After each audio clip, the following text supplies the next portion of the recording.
pitcher. It's literally unbelievable. The chances, I looked it up, are 0%, and yet it happened. And here's the deal. Game 3 set for tonight. If I'm back here tomorrow morning talking about this, I can't even tell you what that will mean. It will go down in the annals of baseball history. What? Anyway, I thought that was fascinating. To the Bucks now. I don't know. Tom Brady didn't follow that whole thing, thought through. To the Bucks now. All right, Tom Brady hasn't been shy this season, letting guys know when he's, let's call it, unhappy with them. He's been seen multiple times. You've seen this on the sideline, calling out teammates, yelling at the bench, throwing his tablet. We saw that last week. Bruce Arians was asked about Brady's recent outbursts. Take a listen to this. When you see Brady get fired up, yelling at some of his offensive linemen for the penalties that were committed on Thursday night, do you like that? Do you understand that? Is that a good thing? Is that a bad thing? How do you gauge that type of interaction between your quarterback and his offensive line? Just be yourself. I don't have any problem with it. At least I don't have to go back there and cuss them out. They've already got the airful by the time I get over there. So Tom's got to be Tom. I'm not going to ask him to be somebody different. He does a good job of patting him on the back, too. He might explode, but he's going to go down there and pat him on the back and get him going. All right, Brandon, what'd you make of what Bruce Arians had to say? So every Monday, I take off to New York to shoot our show on Showtime inside the NFL. Tuesday, after the show, around 3 o'clock, I board another flight and I come back home. Last night, I tried to break down every team. Right, I was trying to get ahead of it. I'm like, okay, there's still a lot of football left to be played. Let me see what's going around, what's happening around the league, and what we should be watching out for. So when I got to the Bucks, here's what I found. They're the worst team in the league when it comes to penalties. Their offensive line lead the league in penalties. If I'm Tom Brady, I'll be yelling at them too. Because you come from New England Patriots where if you shoot yourself in the foot, take off and run around. And I know it's like, okay, how can I shoot myself in the foot and still run? But you get what I'm saying.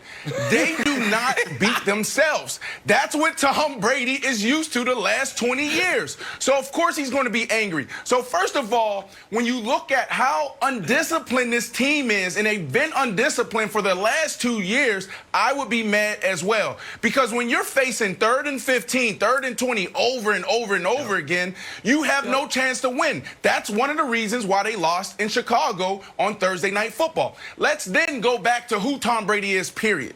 We can't be fickle here, folks. We have seen Tom Brady in Super Bowl 51 come back from 28-3 and use that same tenacity, that same emotion, that same passion, cursing out Gronkowski, cursing out Coach McDaniels. We can't say in one moment, oh, this is awesome, this is what a leader's supposed to do, and another say, well, is the team are they going to respond to this? Well, obviously they have, because what he's done is won 6 Super Bowls. What he's done is won back-to-back divisional titles for 20-something years, it seems like. All right. I agree with almost all of that. The only small issue I will take is I would imagine he is going to be a little less vociferous on the sidelines this coming week when the most recent game ended with him asking for a 5th down and nobody yelled at him. And a little reminder that, even the greatest of all time can make mistakes. So maybe when Ali Marpet gets a holding penalty, I shouldn't freak out the way I do. But you're right. He's always been a yeller and a screamer. More often than not, it was to either Bill O'Brien when he was the OC there or Josh McDaniels. Not as often was it the teammates, but that was because the teammates weren't making these types of mistakes. And Wilds, this is where I think so much of the commentary last year missed the boat. Because people may very well have been right that Tom Brady didn't have a lot of weapons. But at least the weapons that he had, to continue Brandon's analogy, never shot themselves. And now he's going to be on a team, or he is on a team, with a ton of weapons. But he's also back in general population of the NFL, where you're going to be penalized, you're going to have back-breaking mental mistakes by teammates, and that's a world Tom Brady hasn't had to live in. So maybe while Bill Belichick didn't surround him with the greatest cast of receivers at his last few years in New England, at least they weren't making these types of mistakes. And what Brady is having to deal with this year is what almost every team, every quarterback has to deal with at some point in their career, which is, man, my team can't get out of its own way. And I imagine that's frustrating for everyone, Wilds, but particularly for Tom, who never had to deal with that for 20 years. Go ahead, Brandon. Let me show you let me show you the graphic, Brandon.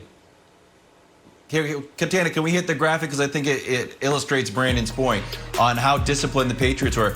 Look, this is total this year, and I know we missed a game. We've only got 3 penalties for 17 yards. So, you know, it's my old favorite saying. I've said it on the show before. Herm Edwards told me, you're either teaching it or allowing it to happen, and Bruce Arians is allowing it to happen. So I think Tom Brady, although we've never seen him yell, like you said, Nick, he's yelling at coaches. Now he's got to yell at the players because Bruce Arians isn't. So I think this is like something Tom didn't expect. Go ahead, Jenna.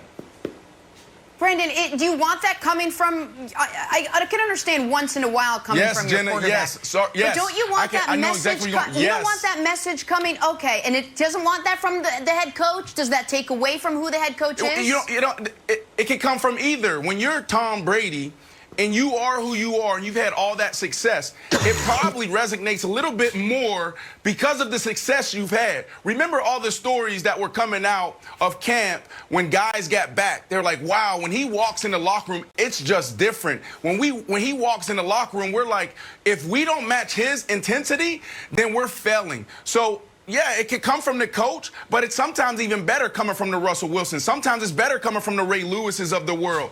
It's just better when it comes from the star players because there's nobody that can hold us more accountable than our fellow locker mate. Nobody. And here's another thing, too, while Tom should be angry and frustrated, is because for the past 2 years, this team has been the most penalized. That's a fact. And then also, this past week, we had the least amount of penalties per game in 46 years. They're just not calling it. Wow. They're letting guys hold. Yep. So for them to lead the league in penalties and also yards, it's alarming. And this is a guy that comes from structure. This is a guy that comes from discipline. Yep. This is a guy that knows that it comes down to 1 or 2 moments in the game. And if you don't have the discipline and you don't understand situational football, you can't win.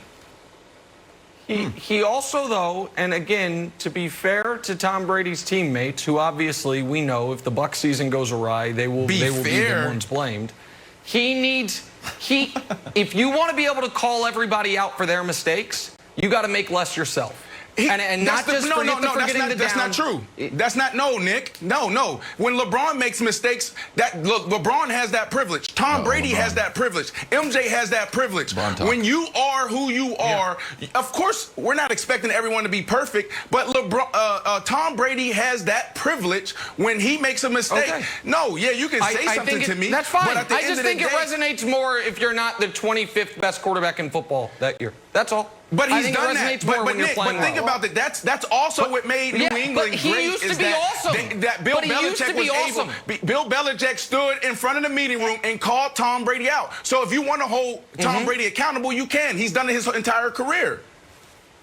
Okay. All right. Well, Jordan never made I think it resonates more if he plays better. That's true. Brady might be